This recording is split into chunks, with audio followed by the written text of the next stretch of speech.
നമസ്കാരം. ചൊവ്വ കൺവെട്ടത്ത് ഇനിയെന്ത്? ഇന്ത്യ വിഷന്റെ പ്രത്യേക വിശകലന പരിപാടിയിലേക്ക് സ്വാഗതം. പങ്കെടുക്കുന്നത് ISRO മുൻ ശാസ്ത്രജ്ഞൻ ഡോക്ടർ നമ്പി നാരായണൻ, ഡോക്ടർ രാജഗോപാൽ കമ്മത്ത് കോഴിക്കോട് സ്റ്റുഡിയോയിൽ നിന്ന്, പ്രൊഫസർ കെ ശ്രീധരൻ അദ്ദേഹവും കോഴിക്കോട് സ്റ്റുഡിയോയിൽ നിന്ന്. ചൊവ്വയെ കീഴടക്കി ലോകത്തിന് മുന്നിൽ ഗ്രഹാന്തര ഗവേഷണ രംഗത്ത് ചരിത്ര നേട്ടമാണ് ഇന്ത്യ കൈവരിച്ചിരിക്കുന്നത്. ഇന്ത്യയുടെ ആദ്യ ചൊവ്വ പര്യവേഷണ ദൗത്യമായ മംഗൾയാൻ ചൊവ്വയുടെ ഭ്രമണപഥത്തിൽ പ്രവേശിച്ചു. ആദ്യ ദൗത്യത്തിൽ നേട്ടം കൈവരിക്കുന്ന ലോകത്തിലെ ആദ്യ രാജ്യമെന്ന അപൂർവ നേട്ടമാണ് ഇതോടെ ഇന്ത്യ സ്വന്തമാക്കിയത്. നൂറുകണക്കിന് ഗവേഷകർ രാവും പകലും പ്രയത്നിച്ചാണ് രാജ്യത്തെ അഭിമാനത്തിന്റെ നെറുകയിലെത്തിച്ചത്.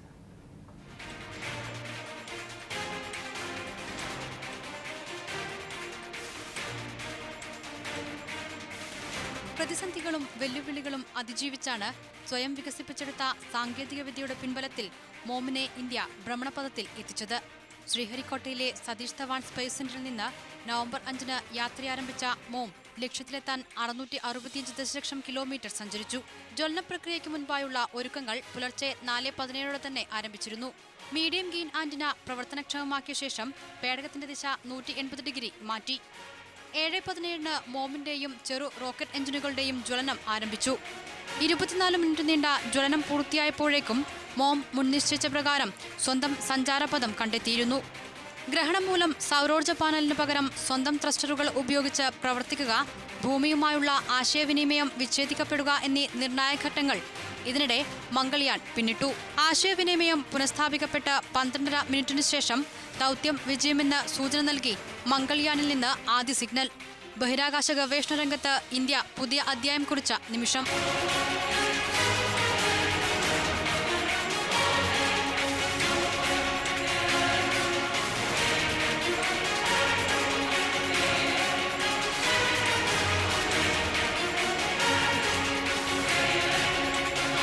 $450 കോടി മുതൽ മുടക്കി ഇന്ത്യ തൊടുത്ത മംഗൾയാൻ ഏറ്റവും ചെലവ് കുറഞ്ഞ ചൊവ്വ ദൗത്യം കൂടിയാണ്. ഗ്രഹാന്തര ഗവേഷണ രംഗത്തെ പുതിയ സാധ്യത കൂടിയാണ് ഇന്ത്യ തുറന്നുവച്ചത്. ഇനിയുള്ള 6 മാസം മോം ചൊവ്വയുടെ രഹസ്യം ലോകത്തിനു മുന്നിൽ അനാവരണം ചെയ്യും. Science desk, India vision. Doctor Nambi Narayanan തിരുവനന്തപുരത്ത്, doctor Rajagopal Kammath Kozhikode, professor K ശ്രീധരനും കോഴിക്കോട് നിന്ന്. ആദ്യം തിരുവനന്തപുരത്തേക്ക്. ഡോക്ടർ നമ്പി നാരായണൻ, പ്രഥമ ചൊവ്വ ദൗത്യത്തിൽ വിജയിക്കുന്ന ഇപ്പോഴത്തെ ഏകരാജ്യവും ലോകത്തിലെ ആദ്യ രാജ്യവുമായി ഇന്ത്യ മാറിയിരിക്കുകയാണ്. ടെക്നോളജി ഡെമോൺസ്ട്രേഷൻ എന്ന നിലയിൽ ബഹിരാകാശ ഗവേഷണ രംഗത്ത് ഇന്ത്യക്ക് ഇത് നൽകുന്ന മികവ് എത്രത്തോളം ഉള്ളതാണ്, എത്രത്തോളം വലുതാണ്?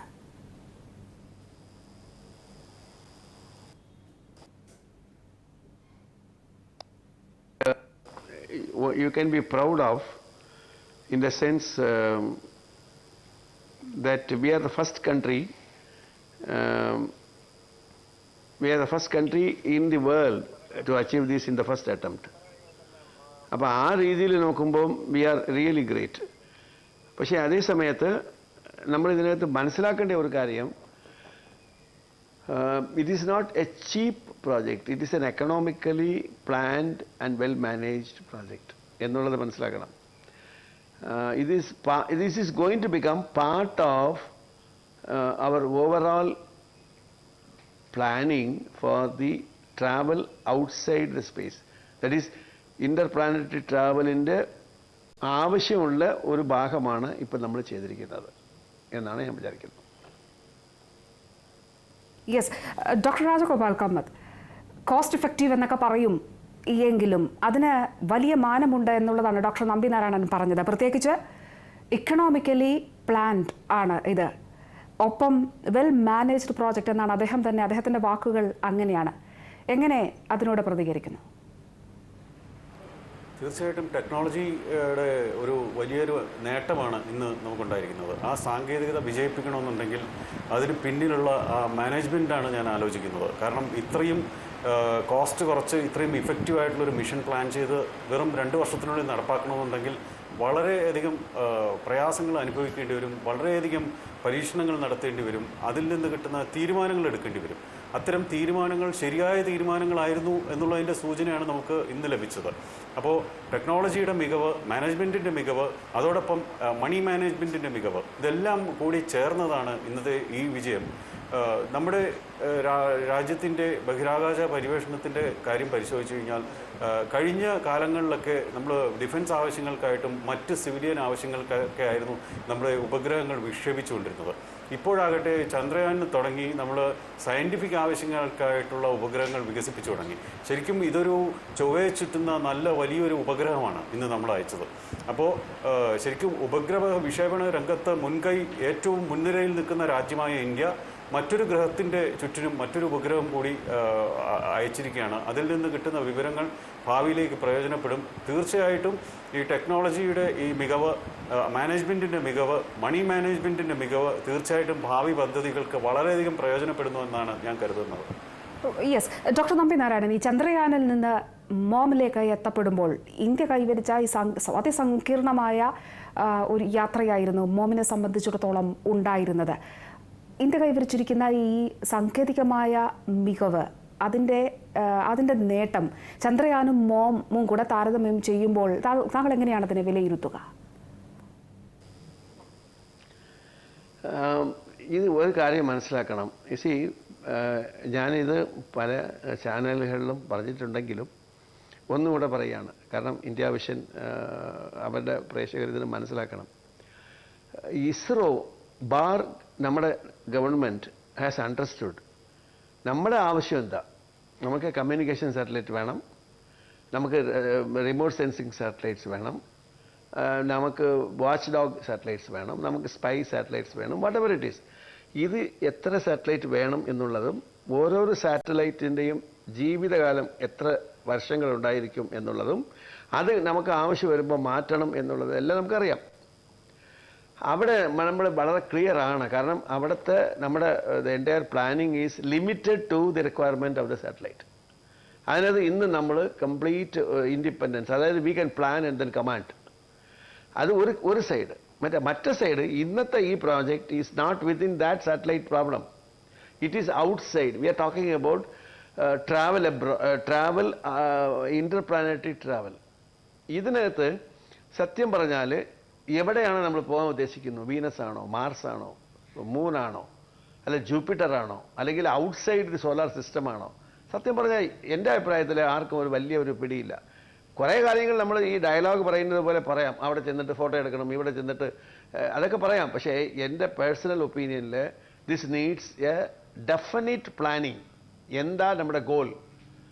അതിന് പല ടെക്നോളജീസ് നമുക്ക് ഉറപ്പായിട്ട് വേണം എന്നുള്ളത് ഇന്ന് ഉറപ്പാണ്. അതിനകത്ത് ഒരെണ്ണം, like we go and then land in a place, അതാണ് Chandrayaan. 2, we go and then just go around a planet, അതാണ് മംഗൾയാൻ. ഇനി 3, we send a man and then make him to come back, തിരിച്ചു കൊണ്ടുവരുന്നുണ്ട്, അത് 3ാമത്തേത്.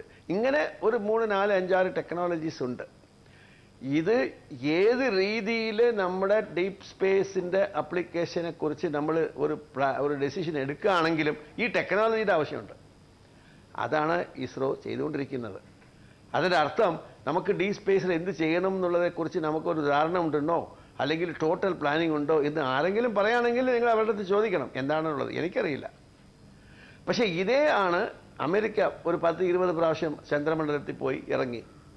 റഷ്യ ഒരു മീർ സ്പേസ് സ്റ്റേഷൻ ഉണ്ടാക്കി. China എന്താ ചെയ്തെന്നുള്ളത് ആർക്കും അറിയില്ല. പക്ഷേ ഇവരൊക്കെ പോയി അവിടെ ചെന്നിട്ടുള്ള ഒരു കാര്യങ്ങളൊന്നും എനിക്ക് തോന്നുന്നത് ഇതിൻ്റെ കൺഫ്യൂഷൻ്റെ പുറത്താണ്. So my conclusion is we have to go and explore the outer space.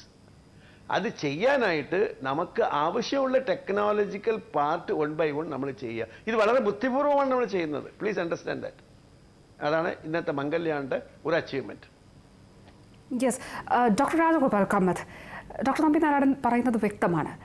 ചന്ദ്രനിൽ പോയി ഇറങ്ങി പഠനങ്ങൾ നടത്തുന്നത് സംബന്ധിച്ചിട്ടുള്ള സാങ്കേതിക വിദ്യ നമ്മൾ വികസിപ്പിച്ചു. ഒരു ഗ്രഹത്തിന് ചുറ്റും കറങ്ങി ആ ഗ്രഹത്തെ സംബന്ധിച്ച പഠനങ്ങൾ നടത്താൻ നമുക്ക് കഴിയും, അവിടെ എത്താനെങ്കിലും കഴിയും, അതിൻ്റെ ഭ്രമണപഥത്തിൽ പ്രവേശിക്കാൻ കഴിയും എന്ന് നമ്മൾ തെളിയിച്ചു. പക്ഷെ എന്താണ് നമുക്ക് വേണ്ടത് എന്നത് സംബന്ധിച്ചൊരു വ്യക്തത നമുക്കില്ല. അതിനോട് പൂർണ്ണമായി യോജിക്കുന്നുണ്ടോ ഡോക്ടർ രാജഗോപാൽ കാമത്ത്? ഒരിക്കലുമില്ല. കാരണം ലോകമാകെയുള്ള ആ ഒരു സ്പേസ് ടെക്നോളജിയുടെ മുന്നേറ്റം പരിശോധിച്ച് നോക്കിക്കഴിഞ്ഞാൽ നമ്മൾ വളരെ പിന്നിലാണെന്ന് പറയാം. പക്ഷേ ഇപ്പോഴെങ്കിലും നമുക്ക് ഇത്തരത്തിലുള്ളൊരു ചൊവ്വാ ദൗത്യം സാധ്യമായി എന്നുള്ളതാണ്. ഇപ്പോൾ ഈ 2000 ആണ്ടിന് ശേഷം കണ്ടുവരുന്നത് ചൊവ്വാ ദൗത്യത്തിന് വളരെയധികം പ്രാധാന്യം കൊടുത്തു വരുന്നതായിട്ടാണ് കാണുന്നത്. 2000-ന് ശേഷം നാസ അയച്ച എല്ലാ ദൗത്യങ്ങളും വിജയിച്ചിട്ടുണ്ട്. ആ ദൗത്യങ്ങളുടെ വിജയത്തിൽ നിന്ന് പ്രൈവറ്റ് സ്പേസ് ഏജൻസികൾ ഇതിലേക്ക് മുന്നിട്ട് വന്നിട്ടുണ്ട്. ഇപ്പോൾ 3-4 പ്രൈവറ്റ് സ്പേസ് ഏജൻസികൾ വളരെ ഗംഭീരമായ പ്ലാനിങ്ങോടുകൂടി ചൊവ്വയെ ലക്ഷ്യമാക്കിയുള്ള റോക്കറ്റുകൾ വിക്ഷേപിക്കാനായിട്ട് തയ്യാറെടുത്തിരിക്കുകയാണ്. അപ്പോൾ 2018 മുതലുള്ള വിൻഡോ ഓഫ് ഓപ്പർച്യൂണിറ്റിയിലാണ്, ഓരോ 2 വർഷം കൂടുമ്പോഴുള്ള വിൻഡോ ഓഫ് ഓപ്പർച്യൂണിറ്റിയിൽ അവർ വിക്ഷേപണങ്ങൾ പ്ലാൻ ചെയ്തിരിക്കുകയാണ്. വളരെ വലിയ കോസ്റ്റോടുകൂടിയുള്ള വിക്ഷേപണങ്ങളായിരിക്കും അത്. പഴയ മനുഷ്യനെ ചന്ദ്രനിലെത്തിച്ച സാറ്റേൺ 5 റോക്കറ്റിന് തുല്യം നിൽക്കുന്ന റോക്കറ്റുകളായിരിക്കും സ്പേസ് എക്സ് എന്ന് പറയുന്ന ഓർഗനൈസേഷൻ ഡെവലപ്പ് ചെയ്തിട്ട് ആദ്യത്തെ പരീക്ഷണങ്ങൾ നടത്താനായിട്ട് ക്രൂ മൊഡ്യൂൾ അയച്ച് ചൊവ്വയിലേക്ക് അയക്കുന്നത്. അതിനുശേഷം ഒരു കമ്മ്യൂണിക്കേഷൻ സാറ്റലൈറ്റ് അയക്കാനായിട്ട് പ്ലാൻ ചെയ്യുന്നു. 2022-ൽ ബിലീവ് മീ, ഒരു മനുഷ്യനെ അയക്കാനായിട്ടാണ് ഒരു പ്രമുഖ ചൊവ്വ പര്യവേക്ഷണ പ്രൈവറ്റ് ഏജൻസി പ്ലാൻ ചെയ്യുന്നത്. 2027-ലും 2037-ലുമാണ് യൂറോപ്യൻ സ്പേസ് ഏജൻസിയും നാസയൊക്കെ മനുഷ്യനെ അവിടെ എത്തിക്കാനായിട്ട് പ്ലാൻ ഇടുന്നത്. അപ്പോൾ space agency, private space agency നമ്മളെക്കാൾ വളരെ മുന്നിലാണ്. അപ്പോൾ നമ്മൾ വളരെ പിന്നിലാണ്. ഇപ്പോഴാണ് നമുക്കൊരു ചൊവ്വാ ദൗത്യം സാധ്യമായത്. ഇനി വളരെ പെട്ടെന്ന് തന്നെ ഇപ്പോൾ 2017-20 കാലയളവിൽ ഇന്ത്യ ഒരു രണ്ടാമതൊരു ദൗത്യം പ്ലാൻ ചെയ്യുന്നുണ്ട് ചൊവ്വയിലേക്ക്. നമുക്ക് ഇപ്പോൾ മനുഷ്യനെ അവിടെ അയച്ചിട്ട് നമുക്ക് പ്രത്യേകിച്ച് പ്രയോജനമൊന്നുമില്ല. തൽക്കാലം ഇന്ത്യക്ക് അവിടെ അയക്കണമെന്നില്ല. അദ്ദേഹം പറഞ്ഞ ഒരു കാര്യമുണ്ട്, ഒരു വ്യക്തതയില്ല. കാരണം എങ്ങനെ ഇത് സാധിക്കാം? ഇപ്പോൾ ലാർജ് ഹാഡ്രോൺ കൊളൈഡറിൻ്റെ കാര്യത്തിൽ ചെയ്തതുപോലെ ഒരു ഇൻ്റർനാഷണൽ ഒരു കൊളാബറേഷൻ ഇതിനു വേണ്ടി വേണ്ടതുണ്ട്. ഒരു സഹകരണം എല്ലാവരുമായിട്ട് ചെയ്തിട്ട് ഒരു വലിയൊരു പ്രോജക്റ്റായിട്ട് വേണം ചൊവ്വ പര്യവേഷണം നടത്തേണ്ടത്. തീർച്ചയായിട്ടും ചൊവ്വ പര്യവേഷണം വേണം. മനുഷ്യന് അവിടെ ഒരു സെറ്റിൽമെൻറ്റ് വേണം. അവിടെ പരീക്ഷണങ്ങൾ നടത്തണം. കാരണം ഭൂമിയുടെ ഭാവി നമുക്ക് അറിയണമെന്നുണ്ടെങ്കിൽ ചൊവ്വയിലെ ഭാവി, ചൊവ്വ എങ്ങനെയാണ് ഈ രീതിയിലായി എന്നുള്ളത് അറിയണം. അതിനുവേണ്ടിയുള്ള നിരീക്ഷണങ്ങൾ നമുക്ക് നടത്താനുണ്ട്. പിന്നെ അവിടെ പോകുന്നത് അതൊരു പബ്ലിസിറ്റി വെഞ്ചർ, പിന്നെ പൈസ ഉണ്ടാക്കാനായിട്ടുള്ള ഒരു മാർഗം, ഒരു ബിസിനസ് എന്നുള്ള രീതിയിലാണ് പ്രൈവറ്റ് സ്പേസ് ഏജൻസികൾ അത് ചെയ്യുന്നത്. അപ്പോൾ ഇവിടെ നിന്നുള്ള യാത്ര, 7 മാസത്തെ അവിടെ യാത്രയ്ക്ക് കംപ്ലീറ്റ് കവറേജ്, റിയാലിറ്റി TV കവറേജാണ് അവർ ഉദ്ദേശിക്കുന്നത്. ഒരാൾക്ക് വേണ്ടി $6 ബില്യൺ, $600 കോടി അതിനുവേണ്ടിയുള്ള ചിലവ്. ഒരാളിനെ ഇവിടുന്ന് അയച്ച് അദ്ദേഹം തിരിച്ചു വരത്തില്ല, പിന്നെ ഇവിടുന്ന് തിരിച്ചു വരില്ല, അവിടെ തന്നെ ജീവിക്കുക, അദ്ദേഹത്തിൻ്റെ എല്ലാ ചിലവുകളും വഹിക്കാനായിട്ട് $600 കോടി പ്ലാൻ ചെയ്യുന്നത്. അപ്പോൾ ഇത്തരത്തിലുള്ള വലിയ പദ്ധതികളാണ് പുറത്തുള്ളത്. അപ്പം അതിനെക്കുറിച്ചൊക്കെ ധാരാളം ഇൻഫർമേഷൻസ് നമുക്ക് വരുന്നുണ്ട്. അപ്പോൾ രാഷ്ട്രങ്ങളുടെ സ്പേസ് ഏജൻസികൾ അതോടൊപ്പം തന്നെ നിൽക്കണം, അല്ലെങ്കിൽ അതിന് മുന്നിൽ പോകണം. എന്നാൽ മാത്രമേ ആ സാങ്കേതികത പ്രാപ്തമാകുകയും സാധാരണ ജനങ്ങളിലേക്ക് അത് എത്തുകയും ചെയ്യുകയുള്ളൂ. ഡോക്ടർ നമ്പിനാരായണൻ, ഈ സ്വകാര്യ ഏജൻസികളുടെ മുന്നേറ്റം, ഈ മേഖലയിലെ മുന്നേറ്റത്തെക്കുറിച്ച് ഡോക്ടർ രാജഗോപാൽ കമത്ത് പറയുന്നു. അവിടെ ഇന്ത്യ ഉൾപ്പെടെയുള്ള രാജ്യങ്ങൾ ഏറെ പിന്നിലാണ് എന്ന് പറയുന്നു. അതിനോട് യോജിക്കുന്നുണ്ടോ ഡോക്ടർ നമ്പിനാരായണൻ? എനിക്ക് ഇതിനകത്ത് ഡിഫറൻസ് ഓഫ് ഒപ്പീനിയനാണ് ഉള്ളത്. നമ്പർ 1, ഡോക്ടർ കാമത്ത് പറഞ്ഞിട്ടുള്ള ഈ പ്രൈവറ്റ് ഏജൻസീസിൻ്റെ അനൗൺസ്മെൻറ്റ്സ് ഉണ്ടല്ലോ, ഇതൊക്കെ എനിക്കുള്ള ചോദ്യം, what is the ultimate goal? അവസാനം എന്താ നമ്മൾ ഉദ്ദേശിക്കുന്നത്? ഒരു മനുഷ്യനെ അവിടെ ഇറക്കുന്നു, ഒരു മനുഷ്യനെ അവിടെ തിരിച്ചു കൊണ്ടുവരുന്നു, ഒരു ടൂറിസ്റ്റിക് ബിസിനസ് നടത്തുന്നുണ്ട്, ഒരു ഷോ ബിസിനസ് നടത്തുന്നുണ്ട്, ഇതെല്ലാം നടക്കട്ടെ. പക്ഷെ അവസാനം എന്താ അതിനകത്തുള്ള ഒരു final goal? What is a goal? I am sure that there is no answer. പുള്ളിക്ക് ആൻസർ ഉണ്ടെങ്കിൽ പറയട്ടെ. പക്ഷേ സെക്കൻഡ്, ഈ പ്രൈവറ്റ് ഏജൻസീസ് സ്പോൺസർ ചെയ്യുന്നത് ചുമ്മാ കളിക്കാൻ വേണ്ടിയല്ല. അവർക്ക് അതിനകത്ത് എന്താ നേട്ടമുള്ളത് എന്നുള്ളതാണ്. പബ്ലിസിറ്റിക്ക് വേണ്ടി ചിലപ്പോൾ ചില പൈസ ചിലവാക്കുമായിരിക്കും. പക്ഷേ what is their goal also? That is second point. And third, നമ്മൾ ഈ ഇതുണ്ടല്ലോ, ചില ക്രേസി ന്യൂസസ് നമ്മൾ കേൾക്കുന്നുണ്ട്. ഡീപ് സീയിലെ മാരേജ് നടത്തുന്നു, ഔട്ടർ സ്പേസിലെ ഡൈവേഴ്സ് നടത്തുന്നു. ഇതൊക്കെ പൈസ ഉള്ളവർ കാണിക്കുന്ന ഒരു പച്ച മലയാളത്തിൽ പറയുകയാണെങ്കിൽ പ്രാന്താണ്. ഈ പ്രാന്തിനെ കുറിച്ച് നമ്മൾ ഡിസ്കസ് ചെയ്യാനോ നമ്മൾ അതിനെക്കുറിച്ച് അനലൈസ് ചെയ്യാനോ ഇറങ്ങിപ്പോയാൽ അത് കുറച്ച് പാടാണ്. My point is very simple. When we do some exploration outside the space, what is the ultimate aim? Are we trying to find a place for us to shelter? Are we trying to find out whether there is life existing outside this? Are we trying to go and reach and then interact with them? ഇതുപോലത്തെ പല ചോദ്യങ്ങളുണ്ട്. പക്ഷേ എന്ത് നമ്മൾ ഗോലാണെങ്കിലും, എന്തായിരിക്കട്ടെ goal, അത് എനിക്ക് clear അല്ല, ബാക്കി ക്ലാരിറ്റി ഉള്ളവർ അതിനെക്കുറിച്ച് സംസാരിക്കാം. പക്ഷേ അത് എന്ത് ഗോലാണെങ്കിലും അവിടെ പോകാനായിട്ട് ചില ടെക്നോളജിക്കൽ അച്ചീവ്മെൻറ്റ്സ് ആവശ്യമാണ്. അതിനകത്ത് ഒന്നാണ് how to escape from the earth's gravity and go to another planet and land, and how to escape from the Earth's gravity and travel for a long time and sustain in the complete different atmosphere and environment. അടുത്തത് ജീവനോടെ കൂടെ ഒരാളിനെ അയക്കുന്നു, ആൾ ഇതുപോലെ തിരിച്ച് എങ്ങനെ കൊണ്ടുവരണം. ഇങ്ങനെ പല ടെക്നോളജിക്കൽ ആവശ്യങ്ങളുണ്ട്. പക്ഷെ അതുകൊണ്ട് മാത്രം തീർന്നില്ല. സോ ഇൻ അതർ വേർഡ്സ്, എനിക്ക് തോന്നുന്നത് ഔട്ട്സൈഡ് ദ വേൾഡ് നമ്മൾ ചെയ്യാൻ ഉദ്ദേശിക്കുന്നത് ഒരു ഡെഫിനിറ്റ് എയിം ആർ ഗോൾ ഇന്ന് ആസ് ആൺ ടുഡേ ഉണ്ട് എനിക്ക് തോന്നുന്നില്ല. അത് ഉണ്ടായിരുന്നാൽ സിമ്പിൾ ഡിഫൈനിങ് ഇപ്പം നമ്മൾ ഇന്ന് മംഗൾയാൻ പ്രോജക്റ്റ് ഡിഫൈൻ ചെയ്തു. എന്താ definition? To go and see and then enter into Martian orbit ചെയ്തു, തിരിച്ചു വന്നു, അതോടുകൂടെ ആ ഗോൾ തീർന്നു. അങ്ങനെ ഡിഫൈൻ ചെയ്യുന്ന വിധത്തിലുള്ള ഒരു ഗോൾ നമ്മൾ ഇതുവരെ ചെയ്തിട്ടില്ല. ചെയ്യും, അത് കുറച്ച് സമയമെടുക്കും. ഇന്ന് ചുമ്മാ അങ്ങനെ അതിനൊരു ഭാഗമായിട്ടുള്ള ചില ടെക്നോളജി മാത്രമാണ് നമ്മൾ ഇന്ത്യൻ സൈഡ് ബുദ്ധിപൂർവ്വം ചെയ്യുന്നു എന്നാണ് ഞാൻ വിചാരിക്കുന്നത്. യെസ്, ഡോക്ടർ കാമത്ത്, ഈ ഇസ്രോ തന്നെ പറഞ്ഞ ഒരു കാര്യം, ഇത് ടെക്നോളജി ഡെമോൺസ്ട്രേഷനാണ്. അതിനപ്പുറത്തേക്കുള്ള ഇപ്പോൾ 6 മാസം ലൈഫ് സ്പാൻ ഈ ഉപഗ്രഹത്തിന് കൽപ്പിക്കപ്പെടുന്നുണ്ട്, നിശ്ചയിക്കപ്പെടുന്നുണ്ട്. അതിൽ കുറവാകാം, അതിൽ കൂടുതലാകാം. പക്ഷേ ഡോക്ടർ നമ്പിനാരായണൻ ആവർത്തിക്കുന്ന ചോദ്യം ഇതാണ്: വാട്ട് ഈസ് അൾട്ടിമേറ്റ് ഗോൾ?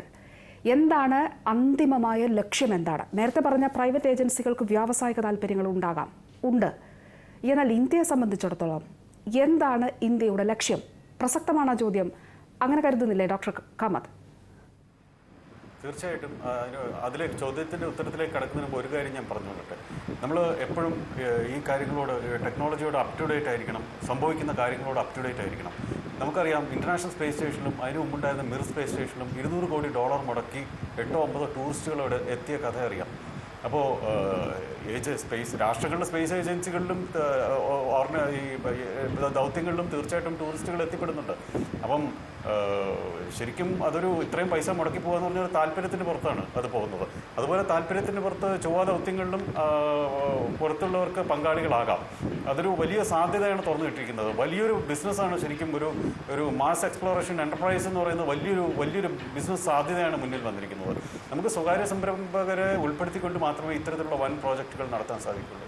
രണ്ടാമത്തത്, ഇപ്പോൾ ചോദ്യത്തിനുള്ള ഉത്തരം എന്താണ് നമ്മുടെ ഒബ്ജക്റ്റീവ് എന്നുള്ളത് ആദ്യമായിട്ട് പറഞ്ഞുകൊണ്ടിരുന്നത് നമുക്ക് ടെക്നോളജി ഡെമോൺസ്ട്രേഷൻ മാത്രമേ ഉള്ളൂ എന്നുള്ളതാണ്. മറ്റത് വെറുതെ അയച്ചതാണെന്നാണ് പറഞ്ഞത്. 5 എളിയ പേലോഡ്, 15 കിലോഗ്രാമുള്ള എളിയ പേലോഡ് വെറുതെ അയച്ചതാണെന്നാണ് പറഞ്ഞത്. പക്ഷേ ടെക്നോളജി ഡെമോൺസ്ട്രേഷൻ ഇന്നോടുകൂടി തീർന്നു. ഇന്നത്തെ ആ ഒരു വിജയത്തോടു കൂടി ആ ടെക്നോളജിയുടെ സക്സസ് നമ്മൾ അനുഭവിച്ചു കഴിഞ്ഞു. വളരെയധികം വിജയം നമ്മുടെ മുൻനിര ബഹിരാകാശ പര്യവേഷണ ഏജൻസിയായി മാറിക്കഴിഞ്ഞു. ഏഷ്യയിലെ മികച്ചത്, ലോകത്തിലെ ഒന്നാന്തര ബഹിരാകാശ ഗവേഷണ ഏജൻസികൾ ഒന്നായി നമ്മൾ മാറിക്കഴിഞ്ഞു. ഇനിയുള്ളത് ശാസ്ത്രീയമായിട്ടുള്ള നിരീക്ഷണങ്ങളുടെ, അപഗ്രഥനങ്ങളുടെയൊക്കെ കാലമാണ്. ഇന്ന് തന്നെ മാർസ് കളർ ക്യാമറയിൽ നിന്നുള്ള ചിത്രങ്ങൾ നമുക്ക് ലഭിച്ചു തുടങ്ങും. 50x50 ആൻഡ് 8000 കിലോമീറ്റർ റെസൊല്യൂഷനിലുള്ള ചിത്രങ്ങളാണ് ലഭിക്കുക. അധികം സൂക്ഷ്മത ഇല്ലാന്നുണ്ടെങ്കിലും പണ്ടത്തെ ബഹിരാകാശ ചൊവ്വ പര്യവേഷണ ദൗത്യങ്ങൾ എടുത്ത ചിത്രങ്ങളേക്കാൾ കുറച്ചുകൂടി റെസൊല്യൂഷൻ കൂടിയവയായിരിക്കും നമുക്കിന്ന് കിട്ടുക. പിന്നീടുള്ള നിരീക്ഷണങ്ങൾ, അടുത്ത 4 ഉപകരണങ്ങൾ വെച്ച് അനേകം നിരീക്ഷണങ്ങൾ നമുക്ക് നടത്താനുണ്ട്. ഒന്ന്, അതിൻ്റെ അന്തരീക്ഷത്തിനെ കുറിച്ചുള്ള പഠനമാണ്. അന്തരീക്ഷത്തിൻ്റെ ബാഹ്യപ്രദേശത്തെ കണങ്ങൾ എങ്ങനെ രക്ഷപ്പെടുന്നു, അതായത് ഡ്യൂട്ടീരിയം ഹൈഡ്രജൻ റേഷ്യോ, ജലം എങ്ങനെ ഇല്ലാതാകുന്നു എന്നുള്ളത് കണ്ടുപിടിക്കാനുള്ളൊരു മാർഗ്ഗമുണ്ട്. ദെൻ അവിടെ എമിസിവിറ്റി ഓഫ് ദ സർഫസ്, അതിൻ്റെ ചൊവ്വയുടെ ഉപരിതലത്തിൽ നിന്നുള്ള ഉത്സർജനം ഒക്കെ ഏത് രീതിയിലാണ്, അതിൻ്റെ താപനില എങ്ങനെയാണ്, വളരെ വ്യത്യസ്തമായ താപനിലയാണ് ചൊവ്വ മുഴുവനും. എങ്ങനെയാണ് ഈ വ്യത്യസ്തമായ താപനിലകൾ വരുന്നത് എന്നുള്ളതിനെക്കുറിച്ചുള്ള സൂചനകൾ നമുക്ക് അവിടെ നിന്ന് ലഭിക്കും. പിന്നെ പ്രമുഖമായിട്ട് പറയുന്നത് മീഥേൻ സെൻസർ ഫോർ മാസ് എന്ന് പറയുന്നൊരു ഉപകരണമുണ്ട്. നമുക്ക് ചൊവ്വയുടെ ഉപരിതലത്തിൽ മീഥേൻ ഉണ്ടോ എന്ന് നമുക്ക് സ്ഥിരീകരിക്കണം. നാസ ഇതുവരെ സ്ഥിരീകരിച്ചിട്ടില്ല. ഒരു ദൗത്യത്തിൽ ചെറിയൊരു സൂചന കണ്ടിരുന്നു, പക്ഷേ അത് സ്ഥിരീകരിച്ചില്ല.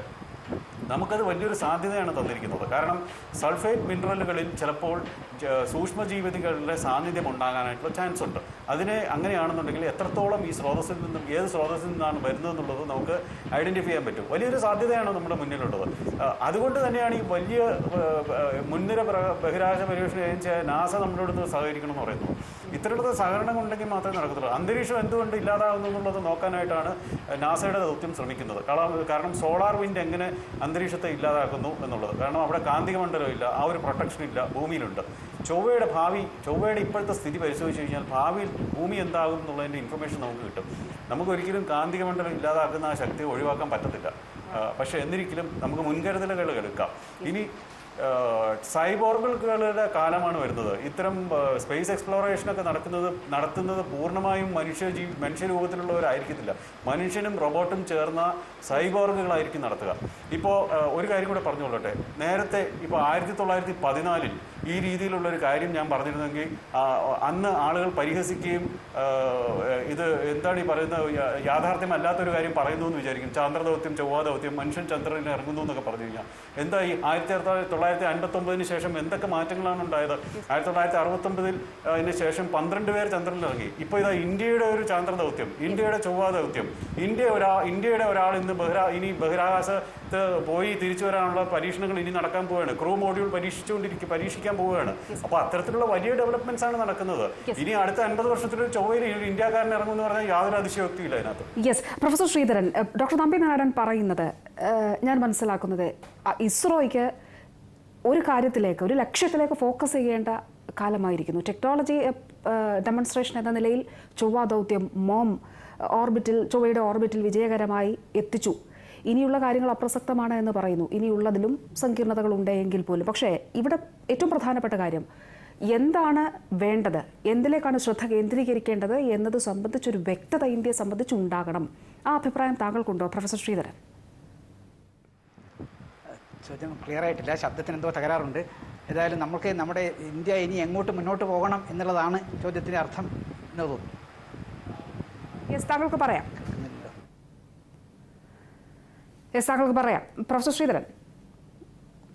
ശ്രീധരനിലേക്ക് വരും മുമ്പ് ഒരു ചെറിയ ഇടവേളയിലേക്ക് പോവുകയാണ്. ഡോക്ടർ നമ്പി നാരായണൻ, ഡോക്ടർ രാജഗോപാൽ കമ്മത്തും പ്രൊഫസർ കെ ശ്രീധരനും ചർച്ചയിൽ തുടരും.